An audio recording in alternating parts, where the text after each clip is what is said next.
Yo, check! Magandang gabi sa inyong lahat. It's your boy, Haley1. At nandito na naman tayo ngayon sa panibagong review and reaction, no? Ang title nga pala ng bibigyan natin ng reaction ay Love You Guys by Team Horror featuring Boss Killa official music video, no? So, yun, bagong-bago pa to, may init-init pa, no? Bago nga pala natin to simulan, sa mga gusto nga palang umiscore ng vintage cup na Haley1, ayan yung mga design. Marami pa tayong design, direktang mensahe lang kayo sa aking Facebook page. At ayun, doon na lang natin pag-usapan. At sigurado namang quality at garantisado to sa halagang 350 pesos lamang, no? At yun, syempre, hindi na nga natin to patatagalin. Ano bang nilalaman netong bago nila ngayong pakulo, no? Simulan na nga natin to pagkatapos ng intro.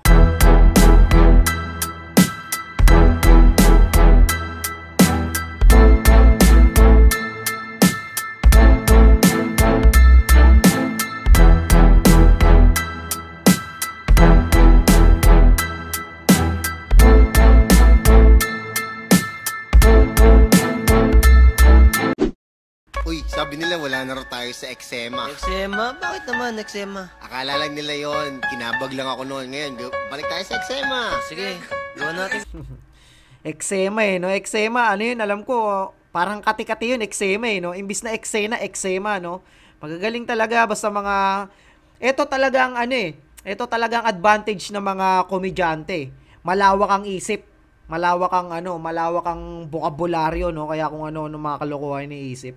Kasi mag-sakit sa balat yun eh. Sakit sa balat ba yun? Tarpasi na. O tara, gawa natin kanta to. Let's go. Pasokan mo. Ako na. Ito ang aming ting, mga bro sa aming panis. May pera kami kahit na wala aming gawin. Ayos Hindi, no, kasi nakaraan yung ano nila, yung ni-review, yung binigyan ko reaction na track nila, kalokohan, putik, ito talagang Pinoy language na, no? Ayos to Sige, imahin natin kung ano nilalaman nito. Goddamn, layo na nang narating, ginawa ng represent. Kahit di mo banggitin, kilala pa rin kami at pumipera. Isa kami sa grupo na pambihira. Talaga naman, isa sa grupong pambihira to. Kasi idol na idol ko to noon pa man, mapahanggan sa ngayon, no? Talagang nawala sila sa eksena, pero nung bumalik sila, ganun pa rin yung init na pinaramdam nila sa mga tao. Talagang solid pa rin, mapahanggan sa ngayon, no? Kung inaakala mo na wala kaming tira, pasok pa rin kami hanggang sa makabagong era. Yeah! Sheesh! Tama yun. Pasok sila ngayon sa makabagong era, no? Talaga namang kahit matagal silang nawala, kaya pa rin nilang sumabay kahit anong klase pa yan, kahit marami nang nag-evolusyon ngayong era na to, no? Saka props sa kanila, hindi ko alam po, pero alam ko ano to manggulo Pero ang pagkakaalam ko, hindi sila rap artist, isa silang mga dancer, no? Pero kita mo naman, no? Nagampanan nila na ipasok nila. Nakapag-rap sila ng maayos. Chorus pa lang yung naririnig natin, si Boss Killa pa lang, no? Tignan natin yung mga verso ng iba kung may potential, no? Okay? Magmula sa bilibiran, sino yun ang binangon na pag sinabi mong timo. Nice. Ang ganda ng ang ganda ng entrada doon. Ordi lang to, puro tawanan, kaya makipagsabay. Kung kantaan ang usapan, mapakomedy at drama, kaya ka namin latagan. Oh! Mapakomedy at kantahan, kaya-kaya namin kayong latagan, no? Ibig sabihin, kahit ano pang concept ang gawin nila, basic na lang sa kanila, no? So, totoo naman, ito naman, kitang-kita naman Kilala natin sila bilang komedyante, at ayun, nag-rap. Pero kita mo naman, masarap sa tenga at maayos. Hindi katulad nung ibang dyan na sumasabay lang sa uso. 'Di ba? Sumasabay lang sa uso, makikigeng-geng lang. Pero ang sasakit naman sa tenga, 'di ba? No hate. Opinion lang, syempre. Yeah. My name is Santa, dito kalakihan pero utak nagbabaga. Huwag mo nang subukan gano'ng kakulit. Bihira ko pakita kung gano'n ko kalupit. Alam ko nagtataka kayo kung bakit kami nag-rap. Papakitaan namin kayo ng bagong sangka. Oh, talagang maraming magtataka ngayon kung bakit kayo nag-rap dahil kilala kayong komedyante at mga dancer at meron daw silang papakita na bagong sangkap. Okay, himayin pa natin kung ano yung bagong sangkap nila na to. Daming ma-hurt, mga piling na panggap, mga simple lang na rapper na baon na kumagat. Ang mga gang-gang-bang, mga bro sa aming panis, pumipera kami kahit na wala aming gawin. Goddamn. Angas ni Jong Arlovena, ang galing din mag-coro na ito, no? Layo na nang narating, ginawa ng represent. Kahit di mo banggitin, kilala pa rin kami at pumipera. Isa kami sa grupo na pambihira. Kung inaakala mo na wala kaming tira, pasok pa rin kami tumawag sa akin, bitch mo kagabi. Sabi niya sa akin, wala siyang katabi. Oh. Ganito yung mga linya ng mga bagong usong mga geng-geng ngayon, no? Yung mga beach, mga babae mo, mga ano, pero ano, yun lang din magsalita eh. Pero alam mo yung mga masyadong mayayabang sa lyrics, pero pagdating sa tunay na buhay eh, wala pang napapatunayan, parang ganun. Pero kung makapag-lyrics, pero hindi natin ano yun, syempre music yan eh. Hindi natin pwedeng husgan. Music yan eh. Kumbaga ano yung gusto nila na mangyari sa sarili nila or ano man yung nakikita nila, yun yung sinasabi nila, no? So yun, tuloy natin. Pinuntahan ko, di ako makatanggi. Ako na muna ang kumamot ang kasi.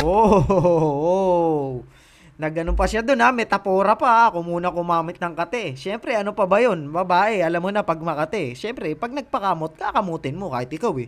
Palay na yan eh, di ba? Palay na lumalapit sa manok eh. Bakit di mo ko tokain yan, di ba? Downtown papunta sa Bilibiran.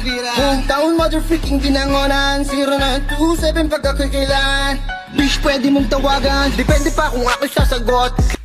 Ang angas ng mga ano nila, no? Sulat kaya nila to? Comment nyo nga mga utol kung sa tingin nyo eh may ghostwriter ba sila o sariling sulat nila to? Para kasing naiwagaan ako, no? Hindi naman sila nagra-rap tapos bigla silang nag-rap tapos ganto na kagad, no? Kumbaga, ang ganda na kagad ng mga mensahe nila, no? Kasi pagka magsisimula ka pa lang sa pagra-rap, alam ko eh, syempre artist din ako eh. Hindi ganto ka ano eh. Hindi ganto ka ano yung mga rima nila, yung mga rhyming, bukod sa rhyming, yung laman, wala pa ganong elemento kasi hindi pa alam ng mga nagsisimula yon. Pero sila no, siguro dati nagra-rap tong mga to kaya ganto.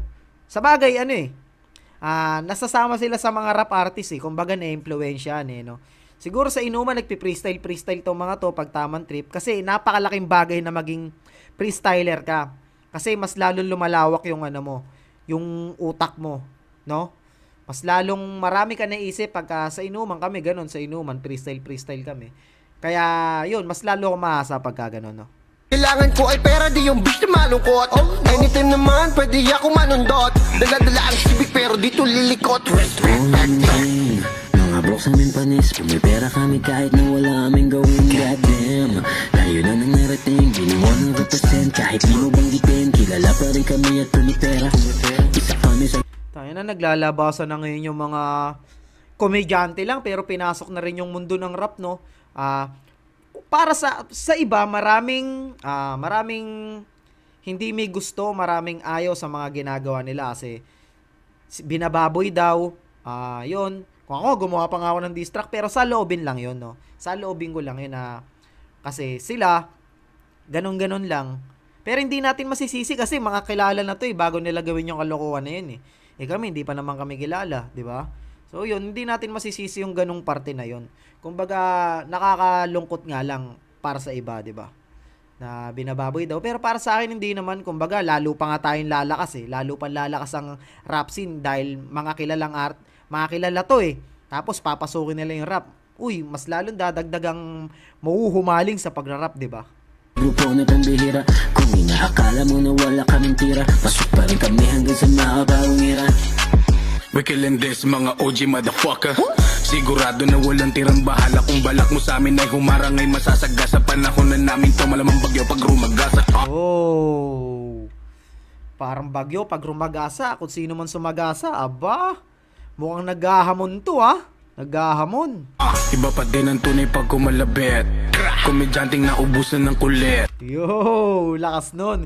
Komedyanteng naubusan ng kulit, no? Ibig sabihin, hindi sila mangungulit ngayon, kundi magpapasiklab sila ngayon, no?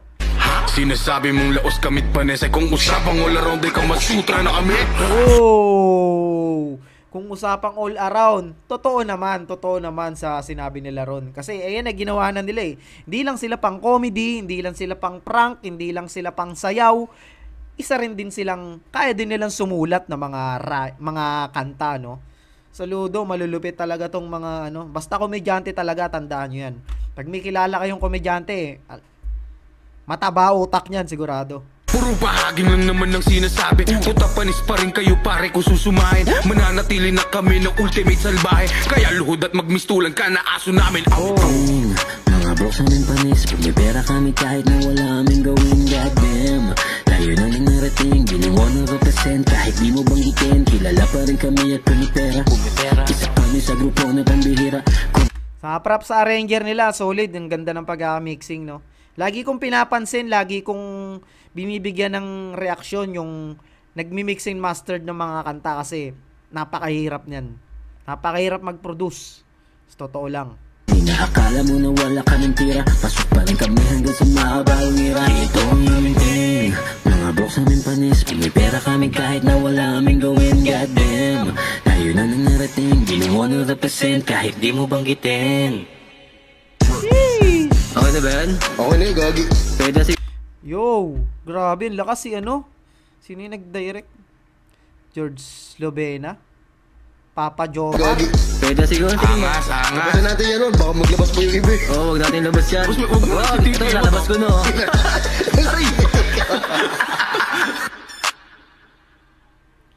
Yon. Sheesh! Napakalakas nun mga utol. Narinig nyo naman, no? Hindi lang sila basta-basta dancer, hindi lang basta komedyante, prankster o ano pa man. Kaya din nilang pasukin ang mundo ng rap, no? Napaka-solid na mga ganito. Sobrang gifted nila, no? Sa totoo lang. At ayun, bago nga pala tapusin natin tong video na to, sa mga gusto nga palang umiscore ng vintage cap ni Haley One, andyan yung mga design, direktang mensahe lang kayo sa akin Facebook page, Haley One TV, nandyan yung link sa description. Kontakin nyo lang ako doon at tag-usapan natin yan, no? At yun, sana nagustuhan nyo ang pagbibigay ko ng reaksyon sa video na ito. At dito na nga lang natin to tatapusin, nabubulol pa. It's your boy, Haley One. Peace out.